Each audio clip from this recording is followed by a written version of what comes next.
The Rape of the Mind. The Psychology of Thought Control, Menticide, and Brainwashing. Joost A. Meerloo, M.D. Instructor in Psychiatry, Columbia University Lecturer in Social Psychology, New School for Social Research, former Chief, Psychological Department, Netherlands Forces. 1956. Narrated by Skeptical Waves. Chapter 7. The Intrusion by Totalitarian Thinking.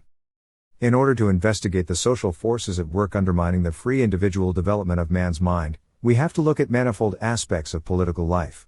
As a clinician and polypragmatist, I don't want to bind myself to one political state or current, but want to describe what can be experienced in social life everywhere.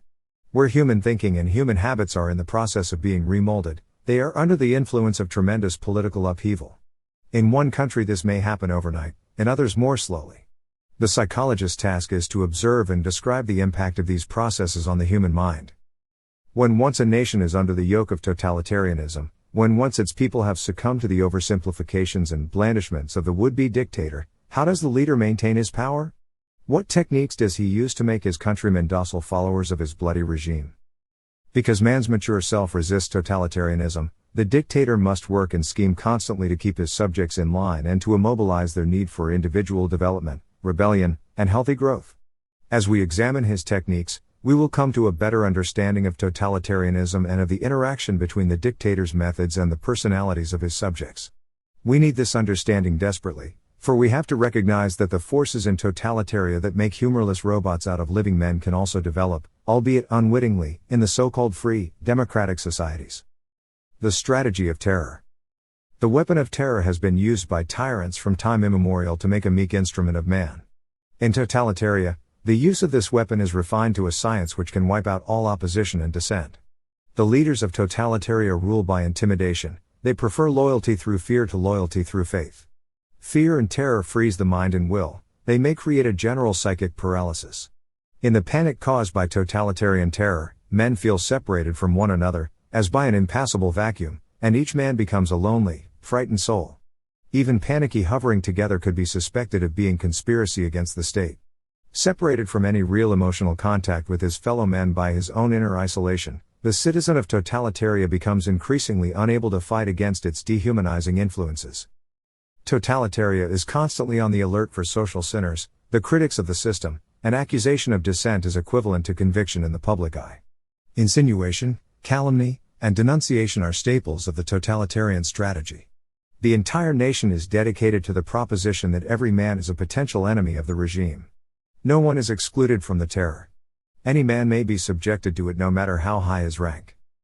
The secret police create awe and panic inside the country, while the army serves to create awe and panic outside. Just the thought of an outbreak of terror, of even a possible future terror, makes men unwilling to express their opinions and expose themselves. Both the citizens of totalitaria and those of her neighbors are affected by this general fear. A clear example of how this fear paralysis operates in reality may be seen in the fact that as far back as 1948 Western Europeans, who felt the shadow of anticipated totalitarian occupation, thought it safer to criticize and attack their American friends than to find fault with a totalitarian enemy who might sweep in suddenly and without warning. In totalitaria, jails and concentration camps by the score are built in order to provoke fear and awe among the population.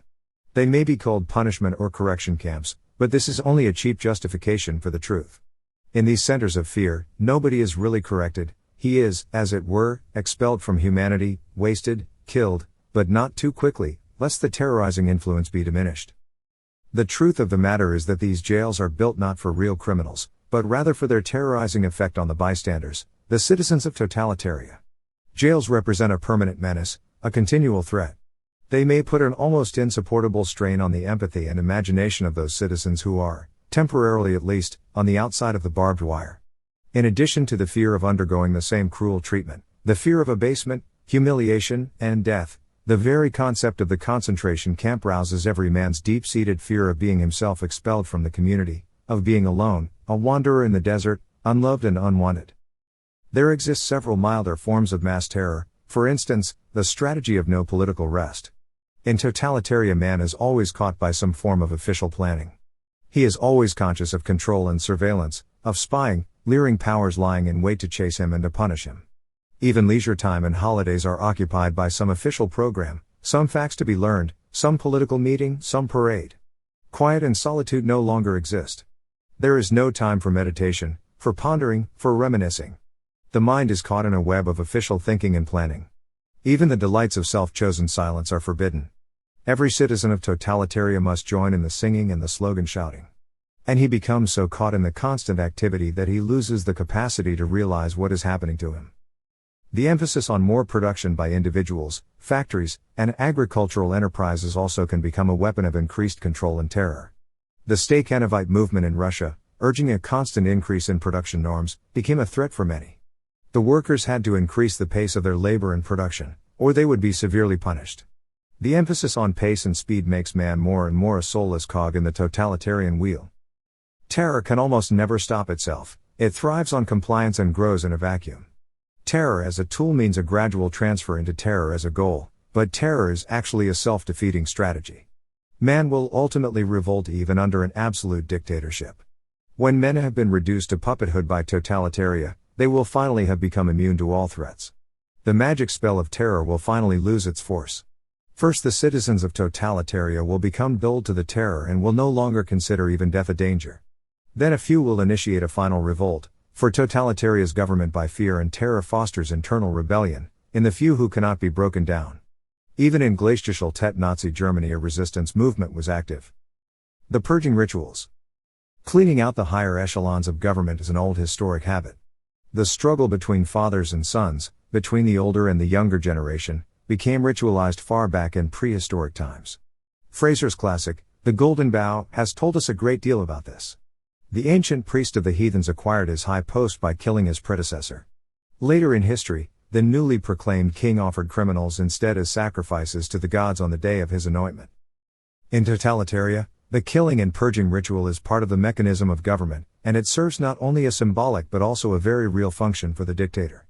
He must eliminate all those he has bypassed and double-crossed in his ruthless climb to power, lest their resentments and frustrated rage break out, endangering his position or even his life. The purge reflects another characteristic of life in totalitaria. It dramatizes the fiction that the party is always on the alert to keep itself pure and clean. Psychiatry has demonstrated that the cleanliness compulsion in neurotic individuals is actually a displaced defense against their own inner rage and hostility. It plays the same sort of role in communities, and when it is elevated to the level of an officially sanctioned ritual, it reduces the citizenry to infancy. It makes the inhabitants of totalitaria feel like babies, still struggling to learn their first cleanliness habits, still listening to their parents' reiterated commands to be clean, be clean, be clean, be good, be good, be good, be loyal, be loyal, be loyal. The constant repetition of these commands reinforces each citizen's sense of guilt, of childishness, and of shame. The totalitarian purge is always accompanied by an elaborate confession ceremonial, in which the accused publicly repents his sins, much as did the witches of the Middle Ages. This is the general formula: I confess my doubts. Thanks to the criticism of the comrades, I have been able to purify my thinking. I bow in humility to the opinion of my comrades and the party and am thankful for the opportunity to correct my errors. You enabled me to repudiate my deviational questions. I acknowledge my debt to the selfless leader and the government of the people. The strategy of public expression of shame has two effects. It serves, like the purging rituals themselves, to provoke feelings of childish submissiveness among the people, and, at the same time, it offers each citizen a defense against his own deep-seated psychological problems and feelings of guilt and unworthiness. Somewhere deep inside him, the citizen of totalitaria knows that he has abdicated his maturity and his responsibility. Public purgings relieve his sense of shame. It is the others who are guilty and dirty, not I, he thinks. It is they who are constantly plotting and conniving. But the very things of which he suspects others are also true of himself. He is afraid others will betray him because he cannot be sure in his own mind that he will not betray them. Thus his inner tensions increase, and the purge provides a periodic blood offering to his own fear and to the god of threat. The very fact that this ritual of coercive confession and purge must be repeated again and again indicates that man develops an inner mental defense against it, and that the more it is used, the less effective it becomes as a means of arousing guilt and terror. Just as the citizen of totalitaria becomes hardened or dulled to the terror of constant official intrusion into his private life, so he becomes almost immune to the cries of treason and sabotage. In the same way, as the purge becomes less effective as a taming tool, the tyrant uses it more frequently to soothe his own fears. History provides us with many examples of revolutions which eventually drowned in a bloody reign of terror and purge. Some of the most devoted heroes and leaders of the French Revolution met their death on the guillotine of the republic they helped to create. Wild accusation and black magic. Wild accusation and black magic, like all the other taming tools of totalitaria, are nothing new, but in primitive civilizations and in prehistoric times the craft of black magic was rather simple. The shaman had merely to destroy or mutilate a small statuette of the accused criminal, to point or thrust a special stick at the man himself, or to curse and berate him with furious words and gestures in order to bring his victim to collapse in death. In his blind acceptance of the magic ritual, the victim was possessed by fear, and often he gave himself up to the spell and just died. Malinowski. This magic slaying of the foe has plural psychological implications. The victim of the magic spell was often looked upon as the representative of the tribal god, the internalized authority and father. He must be killed because his very existence aroused guilt and remorse among his people. His death may silence the inner voices in every man which warn against impending downfall. Sometimes the victim comes from a different tribe than that of his accusers. In this situation, the stranger is an easier scapegoat, and punishing him serves to still the clash of ambivalent feelings in the members of the killing tribe. Hate for an outsider checks and deflects the hate and aggression each man feels toward his own group and toward himself. The more fear there is in a society, the more guilt each individual member of the society feels, the more need there is for internal scapegoats and external enemies. Internal confusion looks for discharge in outside wars. In totalitaria, the air is full of gossip, calumny, and rumor. Any accusation, even if it is false, has a greater influence on the citizenry than subsequent vindication.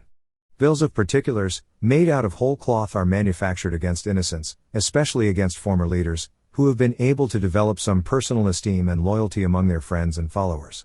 Trumped-up charges made against us always revive unconscious feelings of guilt and induce us to tremble.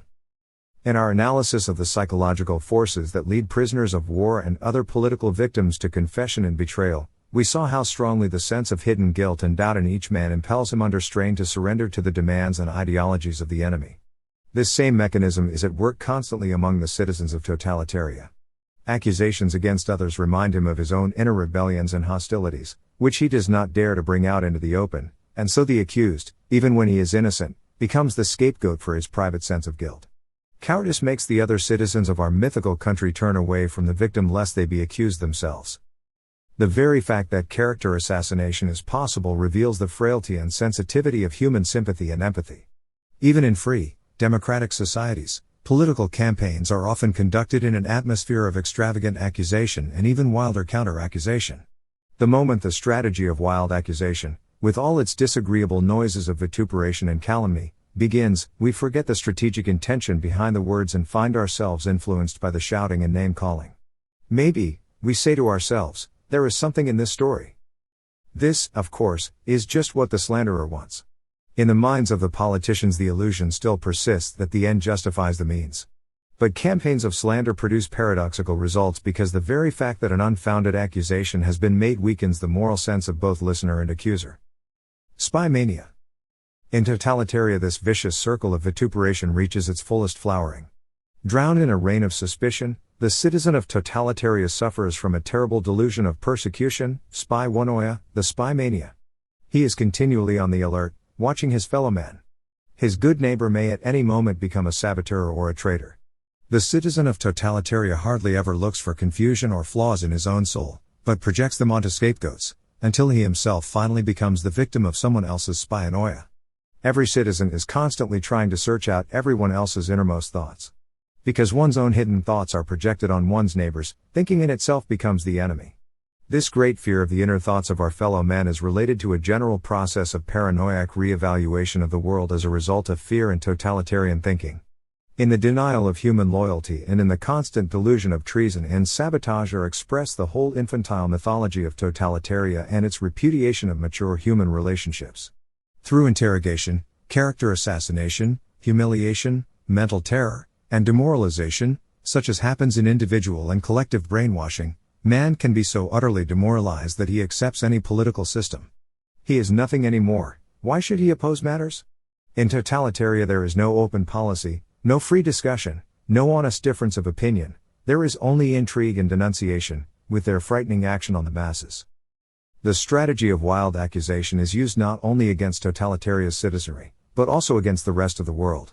Totalitaria needs the images of outside enemies, imaginary cruel monsters who spread plague and disease, to justify its own internal troubles. The remnants of the individual citizen's conscience are calmed and held in check by a paranoid attack on the rest of the world. The enemy is poisoning our food, throwing beetles and bacteria into our crops. This myth of an imaginary world conspiracy aims at bringing the fearful citizens of totalitaria into a concerted defense against non-existent dangers. It conceals, at the same time, internal failures leading to diminishing crops and lack of food. Projecting blame onto others reinforces each citizen's sense of participation in the totalitarian community and stills the nagging internal voice demanding that he act as a self-responsible individual. The myth of external plotting also increases the individual citizen's feeling of dependence and immaturity. Now only his dictatorial leader can protect him from the evil world outside, a world which is described to him as a vast zoo, inhabited by atomic dragons and hydrogen monsters. The strategy of criminalization. As we said before, the citizen of totalitaria may be able to fulfill some of his irrational, instinctual needs in return for his submission to totalitarian slavery. Hitler Germany taught us the accepted pattern. The citizen, and party member, is encouraged to betray his friends and parents, something the angry, frustrated baby in him has often wanted to do. He may live out in action his deeply repressed aggressions and desires for revenge. He no longer has to suppress or reject some of his own primitive impulses. The system assumes the full burden of his guilt and hands him a ready-made list of thousands of justifications and exculpations for the release of his sadistic impulses. Flowery catchwords, such as historical necessity, help the individual to rationalize immorality and evil into morality and good. We see here the great corruption of civilized standards. In his strategy of criminalization, the totalitarian dictator destroys the conscience of his followers, just as he has destroyed his own. Think of the highly learned and polished Nazi doctors who started their professional life with the Hippocratic Oath, promising to be the helping healer of man, but who later in cold blood inflicted the most horrible tortures on their concentration camp victims, Meerloo. They slaughtered innocents by the thousands in order to discover the statistical limits of human endurance. They infected other thousands as guinea pigs because the Führer wanted it so. They had lost their personal standards and ethics completely and justified all their crimes through the Führer's will. Political catchwords encouraged them to yield their consciences completely to the dictator. The process of systematic criminalization requires a deculturation of the people. As one of Hitler's gang men said, "When I hear the word civilization, I prepare my gun." This is done to consistently arouse the instinct of cruelty. People are told not to believe in intellect and objective truth, but to listen only to the subjective dictates of the Moloch state, to Hitler, to Mussolini, to Stalin. Criminalization is conditioning people to rebellion against civilized frustrations. Show them blood and bloody scapegoats, and 1,000 years of acculturation fall away from them. This implies imbuing the people with hysteria, arousing the masses, homogenizing the emotions. All this tends to awaken the brute Neanderthal psyche in man.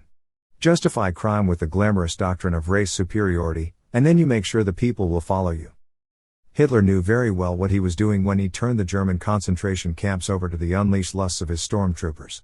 Let them kill and murder was the device. Once they have gone so far with me, they must go on to the end. The strategy of criminalization is not only directed toward crushing the victims of the totalitarian regime, but also toward giving the elite hangman, the governing gang, that poisonous feeling of power that drags them farther and farther away from every human feeling. Their victims become people without human identity, merely speaking masks and egoless robots. The strategy of criminalization is the systematic organization of the lower passions in man, in particular in those the dictator must trust as his direct helpers.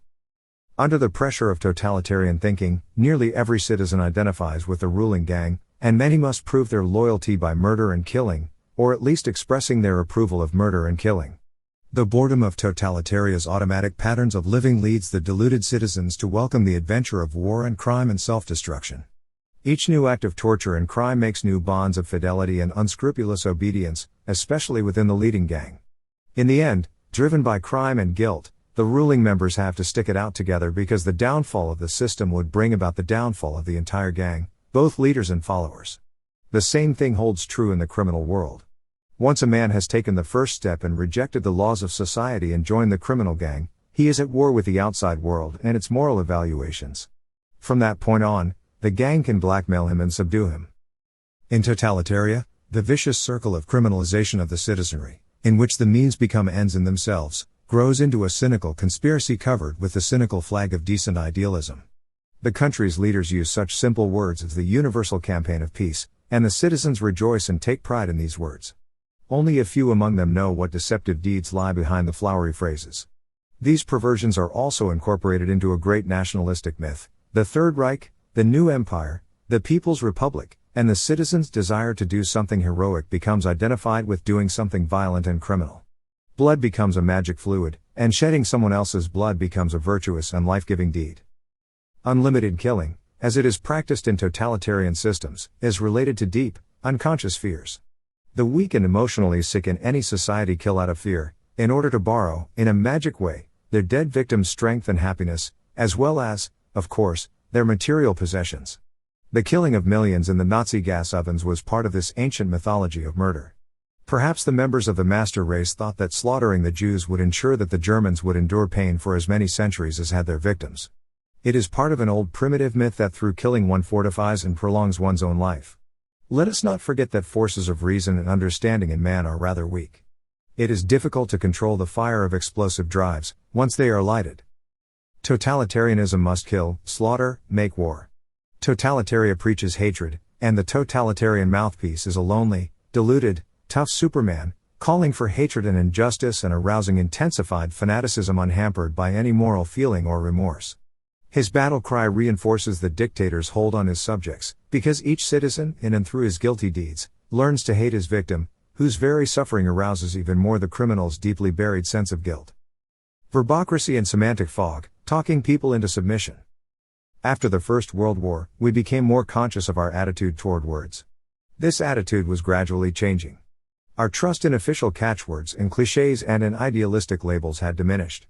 We became more and more aware of the fact that the important questions were what groups and powers stood behind the words, and what their secret intentions were. But in our easygoing way we often forget to ask this question, and we are all more or less susceptible to noisy, oft-repeated words. The formulation of big propagandistic lies and fraudulent catchwords has a very well-defined purpose in totalitaria, and words themselves have acquired a special function in the service of power, which we may call verbocracy.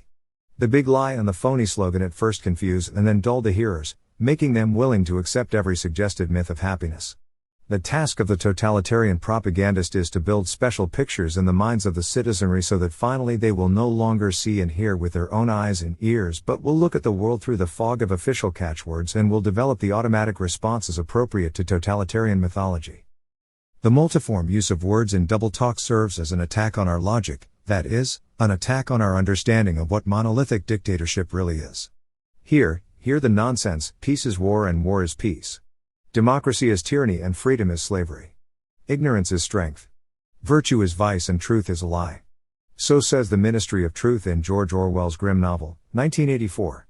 And we saw this nightmare fantasy come true when our soldiers who had spent long years in North Korean prison camps returned home talking of totalitarian China with the deceiving cliché of the people's democracy. Pavlovian conditioning to special words forces people into an automatic thinking that is tied to those words. The words we use influence our behavior in daily life, they determine the thoughts we have. In totalitaria, facts are replaced by fantasy and distortion. People are taught systematically and intentionally to lie, Winokur. History is reconstructed, new myths are built up whose purpose is twofold: to strengthen and flatter the totalitarian leader, and to confuse the luckless citizens of the country. The whole vocabulary is a dictated set of slowly hypnotizing slogans. In the semantic fog that permeates the atmosphere, words lose their direct communicative function. They become merely commanding signs, triggering off reactions of fear and terror. They are battles cries and Pavlovian signals, and no longer represent free thinking. The word, once considered a first token of free human creation, is transformed into a mechanical tool. In totalitaria, words may have a seductive action, soothing or charming their hearers, but they are not allowed to have intrinsic meaning. They are conditioners, emotional triggers, serving to imprint the desired reaction patterns on their hearers. Man's mental laziness, his resistance to the hard labor of thinking, makes it relatively easy for totalitaria's dictator to bring his subjects into acceptance of the big lie. At first the citizen may say to himself, all this is just nonsense, pure double talk, but in the very act of trying to shrug it off, he has become subject to the power of the inherent suggestion. That is the trick of double talk. Once a man neglects to analyze and verify it, He becomes lost in it and can no longer see the difference between rationale and rationalization. In the end, he can no longer believe anything, and he retreats into sullen dullness. Once the citizen of totalitaria has accepted the logic of his leaders, he is no longer open to discussion or argument. Alas, in our Western world, we often meet this evasion of semantic clarity. Let us not forget that the battle for words is part of the ideological Cold War in our world. Something has crept into our mechanized system of communication that has made our modes of thinking deteriorate. People too casually acquire ideas and concepts. They no longer struggle for a clear understanding. The popularized picture replaces the battle of the pros and cons of concepts. Instead of aiming at true understanding, people listen to thoughtless repetition, which gives them the delusion of understanding. Communication has an even more infantile, magic character for the citizen of totalitaria. Words no longer represent intelligible meanings or ideas. They bind the citizen of totalitaria to utter dependence on his commander, much as the infant is bound to the word pictures of his parents. Logicide. Byfield points out in his pamphlet on logicide that words are commonly used as instruments of social revolution. Politicians seeking power must coin new labels and new words with emotional appeal, while allowing the same old practices and institutions to continue as before. The trick is to replace a disagreeable image though the substance remains the same. The totalitarians consequently have to fabricate a hate language in order to stir up the mass emotions.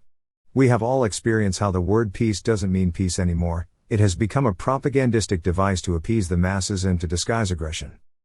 The verbocracy and totalitarian thinking in the official verbosity of demagogues serve to disturb and suffocate the free minds of citizens.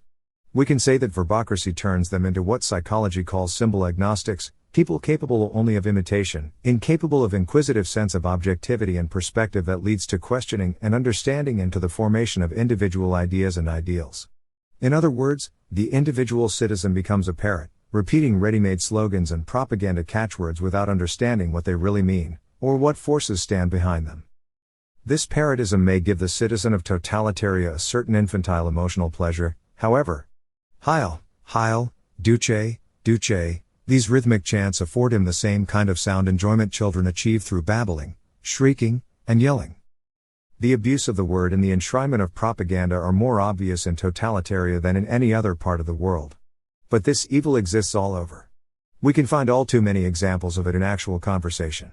Many speakers use verbal showing off to cover an emptiness of thought, to stir up emotions and to create admiration and adoration of what is essentially empty and valueless. Loudmouthed phoniness threatens to become the ideal of our time. The semantic fog in totalitaria is thickened by the regimentation of information. The citizens of our mythical country have no access to sources of facts and opinions. They are not free to verify what they hear or read.